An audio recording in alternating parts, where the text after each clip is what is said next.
भोपाल में किसान महाचौपाल के मंच से नेता विपक्ष राहुल गांधी ने मोदी सरकार को घेरा। अमेरिकी ट्रेड डील, चीन सीमा विवाद और कॉर्पोरेट संबंधों को लेकर गंभीर आरोप लगाए। राहुल गांधी ने नरवणी की किताब का जिक्र करके पीएम पर निशाना साधा। कहा, मोदी ने आर्मी चीफ से नहीं की बात, दबाव में प्रधानमंत्री ने अमेरिका के साथ की ट्रेड डील। राहुल गांधी का बड़ा चैलेंज, कहा दम है तो इंडिया यूएस डील रद्द करके दिखाइए। राहुल गांधी के बयान पर बीजेपी का पलटवार। कहा, नेता प्रतिपक्ष देश को कर रहे गुमराह, कांग्रेस ने वैश्विक मंच पर देश को बदनाम किया। बीजेपी सांसद बांसुरी स्वराज ने कहा, कांग्रेस ने चीन को सौंपी थी देश की जमीन और आज पीएम मोदी से पूछ रहे सवाल। मोदी कैबिनेट ने 3 बड़े फैसले पर लगाई मुहर। मेट्रो रेल एयरपोर्ट प्रोजेक्ट पर 12,236 करोड़ होंगे खर्च। मोदी सरकार ने रॉ जूट का एमएसपी बढ़ाकर 5,925 रुपए प्रति क्विंटल किया। इस फैसले से किसानों को मिलेगी राहत। केरल का नाम अब केरलम होगा। सेवा तीर्थ में केंद्र सरकार की बैठक में हुआ फैसला, राज्य ने भेजा था आवेदन। पश्चिम बंगाल का नाम न बदलने पर सीएम ममता बनर्जी ने केंद्र सरकार को घेरा। कहा, लंबे समय से लंबित है मांग। एआई समिट में दिल्ली पुलिस का बड़ा खुलासा। सुनियोजित साजिश के तहत देश को किया गया बदनाम, कई राज्यों में फैले तार। Crime branch interstate cell करेगी एआई समिट विरोध प्रदर्शन की जांच। इसी क्रम में यूथ कांग्रेस अध्यक्ष को 4 दिन की पुलिस कस्टडी में भेजा गया। गिरफ्तारी से बचने के लिए इलाहाबाद हाईकोर्ट पहुंचे अविमुक्तेश्वरानंद, अग्रिम जमानत की डाली अर्जी। यौन शोषण मामले में दोनों नाबालिगों ने पुलिस के सामने कबूली बात, बयानों की पूरी वीडियो रिकॉर्डिंग मौजूद। शंकराचार्य के समर्थन में खुलकर आए अखिलेश, दिया नया नारा, बीजेपी हटाओ सनातन बचाओ। सिंगापुर के उप प्रधानमंत्री और गृह मंत्री से मिले सीएम योगी, $1 ट्रिलियन अर्थव्यवस्था के लक्ष्य के लिए निवेश का दिया आमंत्रण। सीएम योगी के सिंगापुर दौरे के दौरान करीब 60,000 करोड़ रुपए के एमओयू साइन किए गए। इससे यूपी में निवेश, उद्योग और रोजगार के नए अवसर बढ़ने की उम्मीद है। बिहार विधानसभा में चौकीदारों के मार्च पर लाठीचार्ज की घटना को लेकर भारी हंगामा। डिप्टी सीएम सम्राट चौधरी ने कहा, सबका इलाज होगा। विधानसभा में हंगामे के बीच सीएम नीतीश ने विपक्षी सदस्यों को घेरा। आरजेडी विधायक भाई वीरेंद्र से हुई झड़प। 3 दिवसीय बिहार दौरे पर कल से अमित शाह पूर्णिया और किशनगंज में भारत नेपाल सीमा सुरक्षा और विकास कार्यों की समीक्षा करेंगे। दिल्ली में अरुणाचल प्रदेश की 3 लड़कियों पर नस्लीय कमेंट मामले में अरुणाचल प्रदेश के सीएम ने लिया संज्ञान, सख्त कार्रवाई की मांग करते हुए घटना को बताया निंदनीय।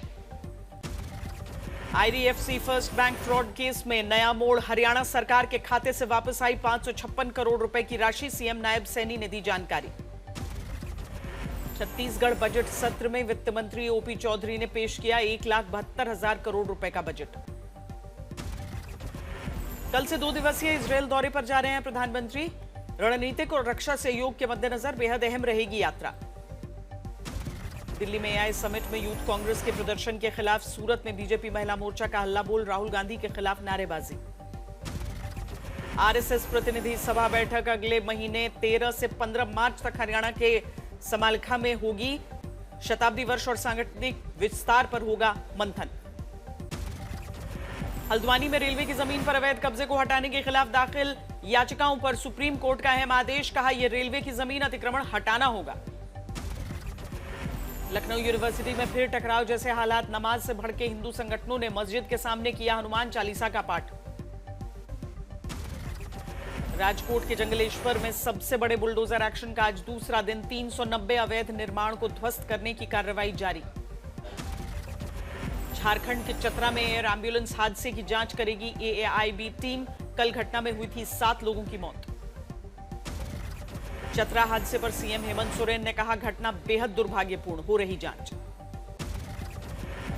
श्रीलंकन एयरलाइंस के भारतीय नेटवर्क में जुड़ने वाला 10वां शहर बना अहमदाबाद। भारत में कनेक्टिविटी बढ़ाने की तैयारी। अंडमान में पवन हंस हेलीकॉप्टर की इमरजेंसी लैंडिंग, सभी 7 सुरक्षित। लखनऊ सिविल कोर्ट को फिर मिली बम से उड़ाने की धमकी, सुरक्षा एजेंसियां अलर्ट पर। पश्चिम बंगाल के कोर्ट और जजों को बम से उड़ाने की धमकी, आसनसोल कोर्ट में आई ईमेल से हड़कंप। मुजफ्फरनगर में सरकारी भवनों पर 5 करोड़ से अधिक टैक्स बकाया, नगर पालिका ने नोटिस जारी करने की प्रक्रिया शुरू की। ग्रेटर नोएडा में गैंग वॉर और दिन दहाड़े मर्डर। सड़क पर सरेआम दौड़ा एक युवक को मारी गोली, तीनों हमलावर फरार। मृतक की पत्नी ने देखा और बचाने की कोशिश करने पर उसे भी पिस्तौल दिखाकर डराया। अभी जेल से छूटकर बाहर आया था आरोपी। सूरत के टेक्सटाइल मार्केट में लगी आग, लिफ्ट में फंसे 3 लोगों को सुरक्षित निकाला गया। दार्जिलिंग के उत्तमग्राम में आग, 62 साल के व्यक्ति की मौत, 6 परिवार प्रभावित। जालना में दिन दहाड़े चोरों ने स्कॉर्पियो गाड़ी का शीशा तोड़कर करीब 1.5 लाख रुपए पर किए हाथ साफ। कोरबा में 2 ट्रकों के बीच भीषण टक्कर, हादसे में एक ट्रक ड्राइवर की आग में जलकर मौत। सोनीपत में सड़क पार कर रही महिला को तेज रफ्तार पिकअप ने मारी टक्कर, शव को रौंदते हुए गुजरे कई वाहन। बस्ती में तेज रफ्तार कार ने शख्स को मारी टक्कर, 20 फीट हवा में उछला, हुई मौत। हरिद्वार के विष्णु घाट चौराहे पर दुकानों में लगी भयंकर आग, होटलों में ठहरे यात्रियों को सुरक्षित निकाला गया। ग्वालियर के बरेठा टोल प्लाजा पर फायरिंग, हमलावरों ने दी हाईवे बनाओ या टोल हटाओ की धमकी।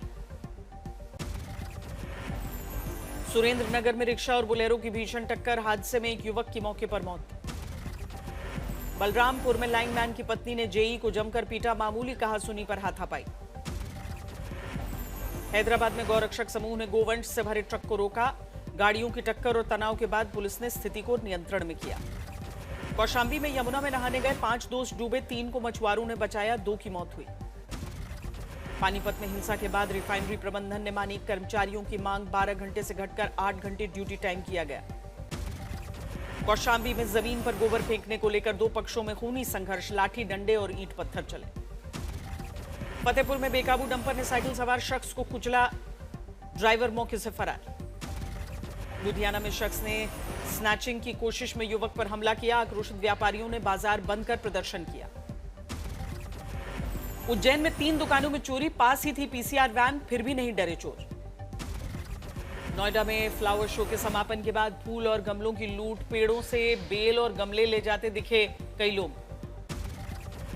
पुणे में स्पा सेंटर पर पुलिस का छापा, गिरफ्तारी के डर से खिड़की से कूदी युवती की हुई मौत, मैनेजर गंभीर रूप से घायल। भुवनेश्वर के सुपरमार्केट में लगी भयानक आग, चंद पलों में जलकर खाक हो गया लाखों का माल। सूरत में हाईवे पर कई बार सड़क पर पलटी कार, 2 युवक गंभीर रूप से घायल।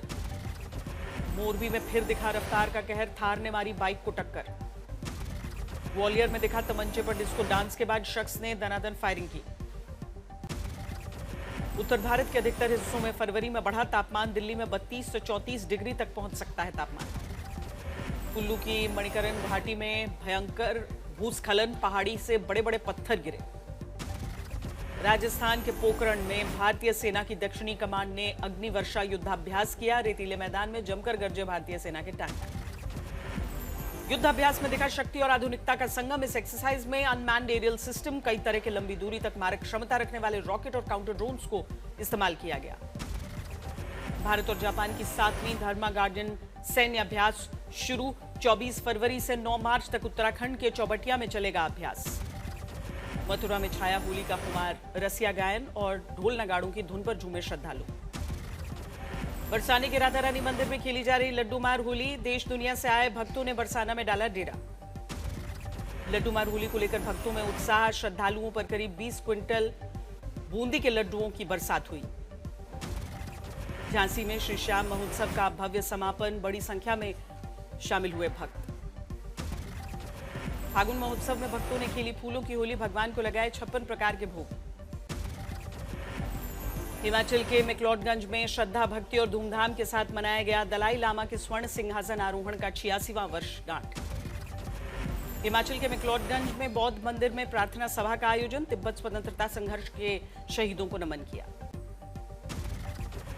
दक्षिण अमेरिका की सबसे ऊंची चोटी माउंट पर भारत के पर्वतारोहियों ने फहराया झंडा, कर्नल हेमचंद सिंह के नेतृत्व में टीम ने पूरा किया अभियान। 6,961 मीटर ऊंची एकोनकागुआ में की चोटी को फतेह करने वाली 6 मेंबर की टीम को राजनाथ सिंह ने हरी झंडी दिखाकर किया था अर्जेंटीना के लिए रवाना। टीम ली जेडटेक के मुताबिक 2026 की पहली छमाही में 73% कंपनियां फ्रेशर्स की हायरिंग करेंगी। ईवाई के अनुसार इस साल व्हाइट कॉलर जॉब्स में औसत सैलरी इंक्रीमेंट 9.1% रहने का अनुमान। सरकार के नए कैफे 3 नियमों के ड्राफ्ट के अनुसार छोटी कारों के लिए ज्यादा सख्त फ्यूल सेविंग नियम लागू होंगे। एसबीआई की रिसर्च रिपोर्ट के अनुसार अक्टूबर दिसंबर तिमाही में विकास दर 8.1% रहने का अनुमान।